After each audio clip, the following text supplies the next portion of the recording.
یہ کہانی ہے ایک ایسے شخص کی جسے دنیا آج بھی غدار کے نام سے جانتی ہے۔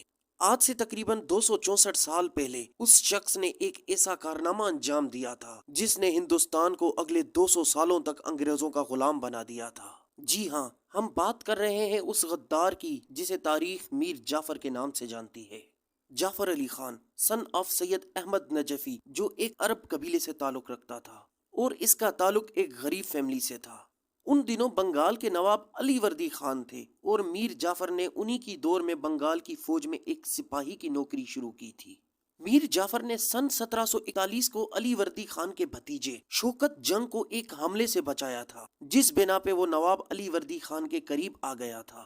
نواب علی وردی خان اور میر جعفر کے درمیان رشتہ اور بھی مضبوط تب ہوا جب سن 1746 میں مراٹھاؤں کو شکست دی تھی، اور اس کے بعد بنگال کے نواب علی وردی خان نے میر جعفر کو اپنی بہن شاہ خانم بیاہ کر دی۔ اس کے بعد اب میر جعفر بنگال کے فوج کے سپہ سالار بھی تھے، لیکن میر جعفر اپنے محسن نواب علی وردی خان سے وفادار نہیں تھا۔ اس لیے میر جعفر نے راج محل کے فوجدار یعنی سیکورٹی ہیڈ عطا اللہ سے نواب علی وردی خان کو قتل کرنے کا منصوبہ بنا لیا، لیکن میر جعفر اس منصوبے میں کامیاب نہیں ہو پایا، کیونکہ اس سے پہلے نواب علی وردی خان کسی بیماری کے باعث سال 1756 میں انتقال کر گئے۔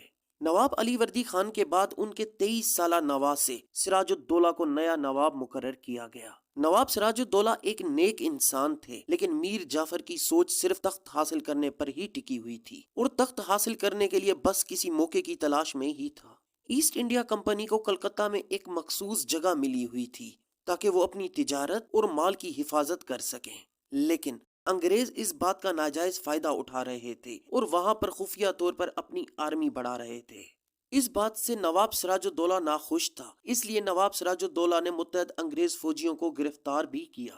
اس عمل سے انگریز اور سراج الدولہ کے درمیان شدید کشیدگی بڑھ گئی، جو بعد میں جنگ کی صورت اختیار کر گئی، وہ جنگ جسے تاریخ میں بیٹل آف پلاسی کے نام سے جانا جاتا ہے۔ اس جنگ سے تقریباً ایک ماہ پہلے 1 مئی 1757 ایسٹ انڈیا کمپنی کے ہیڈ کوارٹر کلکتہ میں ایک خفیہ میٹنگ ہوتی ہے، جس میں نواب سراج الدولہ کے سپہ سالار میر جعفر کی ملاقات لیفٹیننٹ کرنل رابرٹ کلائیو سے ہوتی ہے، جو میر جعفر کو انگریزوں کے ساتھ ہاتھ ملانے کا کہتا ہے۔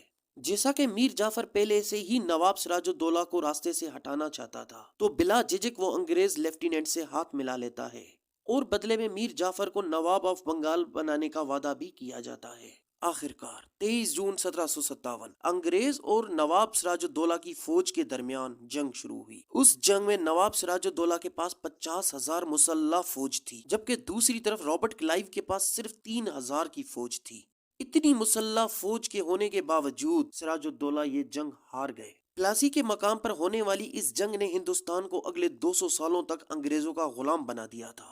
اس کی وجہ صرف اور صرف ایک شخص میر جعفر کی غداری تھی، کیونکہ جنگ والے دن میر جعفر نے اپنی فوج کو جنگ لڑنے سے روک لیا تھا، اور جنگ شروع ہونے سے قبل نواب سراج الدولہ کے کچھ خاص لوگوں نے میر جعفر کی نیت کے بارے میں نواب کو باخبر کر دیا تھا، اور اسی لیے جنگ سے قبل نواب سراج الدولہ نے اپنی پگڑی اتار کر میر جعفر کے قدموں میں رکھ دی اور قرآن پاک پر قسم لیا تھا کہ تم بنگال کی بقا کے لیے لڑو گے، مگر نمک حرام میر جعفر نے وہی کیا جو وہ پہلے انگریزوں کے ساتھ طے کر چکا تھا۔ آخرکار یہ جنگ ایک غدار کی وجہ سے انگریز جیت گئے۔ اس کے بعد نواب سراج الدولہ اور اس کی فیملی کو قتل بھی کیا گیا، اور میر جعفر کو 2 جولائی سن 1757 کو بنگال کا کٹھ پتلی نواب بھی مقرر کیا گیا، کیونکہ میر جعفر کے نواب بننے کے بعد انگریزوں نے بنگال کا سارا خزانہ لوٹ لیا تھا، اور انگریز سرکار کی مانگ بڑھتی گئی جو میر جعفر پورا نہیں کر پا رہا تھا۔ پھر سن 1758 میں میر جعفر نے انگریزوں سے چھٹکارا پانے کے لیے ڈچ باشندوں سے ہاتھ ملا لیا، جس کا پتہ انگریزوں کو پہلے ہی چل چکا تھا۔ انگریزوں کی جوابی کارروائی میں ڈچ باشندوں کو چنسورا کے مقام پر شکست دی گئی، اور پھر 1760 میں میر جعفر کو ہٹا کر میر جعفر کے ہی داماد میر قاسم کو نواب بنا لیا گیا۔ اس دوران میر جعفر انگریزوں کو منانے کی بھرپور کوششیں کرتا رہا۔ آخرکار سال 1763 میں دوبارہ بنگال کا نواب مقرر کیا گیا، اور پھر اپنی موت تک یعنی 1765 تک بنگال کا نواب رہا، اور میر جعفر کے انتقال کے بعد اسے جفر گنج مرشد آباد میں دفن کیا گیا۔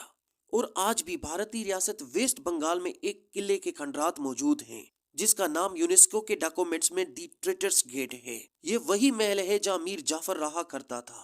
اس نام سے اندازہ لگایا جا سکتا ہے کہ انگریز بھی میر جعفر کو غدار ہی سمجھتے تھے۔ تو دوستو یہ تھی میر جعفر کی زندگی کے حوالے سے ویڈیو، آپ کو کیسے لگی کمنٹس باکس میں ضرور بتائیے گا۔ شکریہ۔